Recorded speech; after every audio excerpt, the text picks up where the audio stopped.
and compassion to this world, not a God who's vengeful. The various reasons are just almost endless in Scripture. Well, here's the beginning of the pattern. In Exodus chapter 2, during that long period, the king of Egypt died. The Israelites groaned in their slavery and cried out. And their cry for help because of their slavery went up to God. I love the picture of our God that begins with this cry of the Israelites early in the story of Exodus, and then just continues all through Scripture. We go to chapter 3, verse 7. The Lord said, he's talking to Moses now, just as Justin talked to us about last Sunday, that God could flash lightning across the sky, he could wave a wand to accomplish his will. He chooses to use people. He chooses to use people. God is choosing to use Moses. God could have struck down evil Pharaoh just by sneezing. He could have. He could have freed his people. He used Moses. He called Moses to go and deliver the people. The Lord said to Moses, I have indeed seen the misery of my people in Egypt. I have heard them crying out because of their slave drivers. And so now here's the net result. And I am concerned about their suffering. Some of us know that God's there, but we don't see him very active in our lives. And it discourages us. You know, Brad talks about God's strength and God's power. Seeing amazing God stories. We're going to have our Nicaragua team come back with God stories. I know we will. I know it. You see, you hear these stories in church. You hear me talk about them. But in your own experience, it's kind of discouraging because you don't see God at work very much.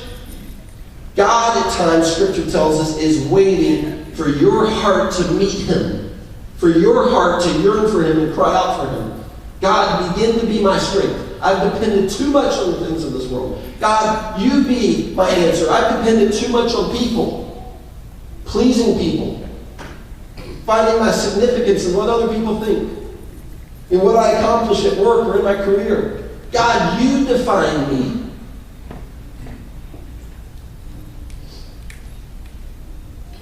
We get to the Psalms, and so many of the Psalms are just cries from the heart. God, my enemies are pressing in against me. But you are strong. Don't let your will in this world lose, God, because you are strong and your will is good. The cry of the heart, and inevitably you just see the pattern where then God steps in, and the strength of God meets those who cry out for him. Well, and then we come to Psalm 84. I just ask for your devoted attention to this simple verse, that your heart, your soul opens to the life that's in this verse. My soul yearns, even faints for the courts of the Lord. For the place of God is what it means. For the presence of God.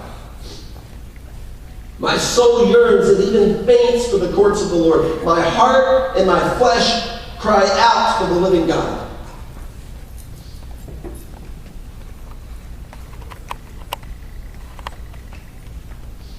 Things in this world can be pretty cool. I'm excited to go to the first Nationals game. I'm already missing football 2 months after the Super Bowl. I can't wait for football season. I love the water. I love being on boats in the water. I love it. It's one of my passions in life, is being on the water. I can't wait for summer. There are some cool things in this world, but I'm telling you, we come to the place where our souls become desperate for meaning and what really matters and what's going to last for eternity. And what so many of us do is we replace, instead of that cry of our soul going to God and saying, God, you finally complete me. You fulfill me. You define. You be the answer. God, you use me in ways that nothing in this world can possibly compete with as far as meaning and significance. Instead, what we tend to do is we medicate and in temporal ways satisfy that craving in the heart with stuff. With hobbies and with boats and with summertime and with activities and busyness and making money.